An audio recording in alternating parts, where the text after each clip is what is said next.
The rise of Lorain, from shadows to Pharaoh. In the golden age of the Egyptian pharaohs, when gods walked among men and the Nile's bounty was as endless as the desert sands, there was born a child named Lorain. Her cry was not heralded by trumpets, nor her birth attended by the high priestesses. She was the secret daughter of the pharaoh and a humble maidservant, a truth whispered only within the sacred walls of the temple. As dawn broke over the horizon, Lorain was spirited away from the palace, her royal bloodline known to none but a select few. The child of the sun god was raised not among the silks and spices of royalty but in the rough company of unscrupulous privateers. The sea was both her cradle and her crucible, shaping her into a being as fierce as the storms they chased and as resilient as the timbers of their ship. Lorain's life was a tapestry of hardship, woven with threads of betrayal and loss. Yet, each blow that was meant to break her only forged her spirit stronger, each unwanted touch igniting a fire within that no man could quench.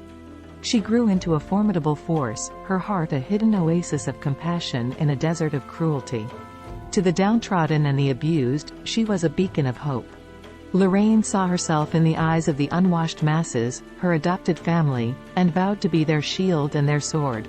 Her path led her back to the very temple from which she had been exiled, where she donned the guise of a cook among the temple staff. As the sun dipped below the horizon, casting a fiery glow over the Nile, Lorain stood in the shadows of the grand temple, her heart pounding like the drums that echoed through the halls. She had been a silent specter in the palace, her true identity cloaked by the guise of a humble cook. But tonight, she would set into motion the events that would lead her to her destiny. The pharaoh, a god among men, was but a man before her. His trust in her had grown, his defenses lowered with each passing day. Lorain had been patient, her vengeance fermenting like the wine she served him. The tonic prepared by the witches was ready, a concoction of slow demise that would sap the life from the pharaoh and elevate her to the throne. With a steady hand, she poured the tonic into the golden chalice, the liquid shimmering under the flickering torchlight. Her reflection in the cup was that of a queen, a ruler forged from the fires of suffering and survival. She offered the chalice to the pharaoh with a bow, her eyes not betraying the storm that raged within. The pharaoh drank deeply, his gaze fixed on Lorain with a mixture of admiration and desire. Unseen by all, the poison began its work, a silent serpent slithering through his veins. Lorain watched as the mighty ruler's strength waned, his once commanding voice now a mere whisper carried away by the wind. With every dish she prepared, Lorain wove her destiny tighter into the fabric of the palace. She learned the secret hallways and the whispers of the court, her mind a labyrinth as complex as the one that housed the Minotaur. In the shadows, she plotted, her vengeance a slow poison dripping into the heart of the kingdom. The pharaoh, blinded by his own splendor, found favor in the young woman whose meals were as enchanting as the spells of Isis. Unbeknownst to him, each morsel he savored brought him closer to the realm of Osiris. The witch's tonic, a gift from the gods to their forsaken daughter, sapped his strength day by day.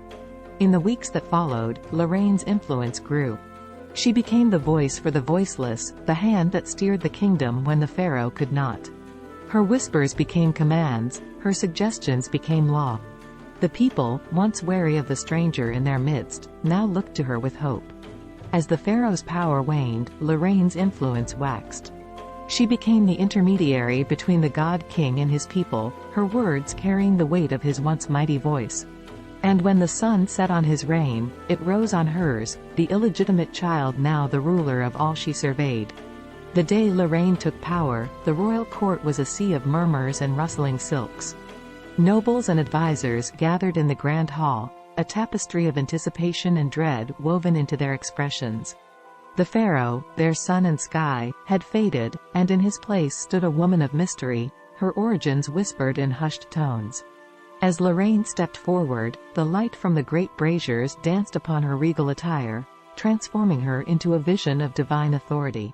She held her head high, her eyes reflecting the resolve that had carried her from the shadows to the throne. The courtiers watched, their breaths held captive by the moment. A silence fell upon the hall as she spoke, her voice carrying the weight of destiny. "People of Egypt," she began, "I stand before you not as a conqueror, but as one of your own. I have known your hardships, your dreams, and your sorrows. Today, we turn a new page in the story of our great land.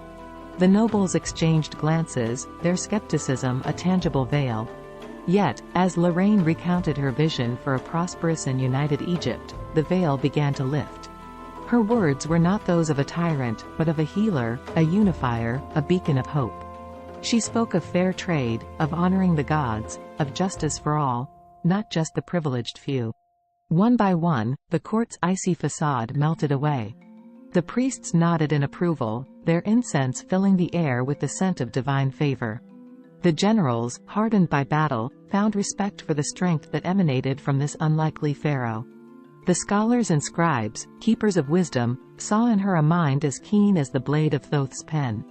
And when she finished, the hall erupted, not in protest, but in acclamation. The court, once divided by intrigue and power, found unity in the promise of a new dawn.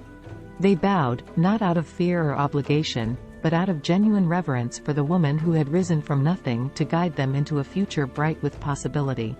Lorain's coronation was not merely the crowning of a ruler. It was the birth of a legend. The court, once a nest of vipers, now rallied behind their new pharaoh, their loyalty forged in the fires of her indomitable spirit. For they knew, under her rule, Egypt would soar to heights undreamed of, like Horus taking to the sky. Though her ascent was shadowed by deceit, Lorain's rule was a golden era of peace and prosperity.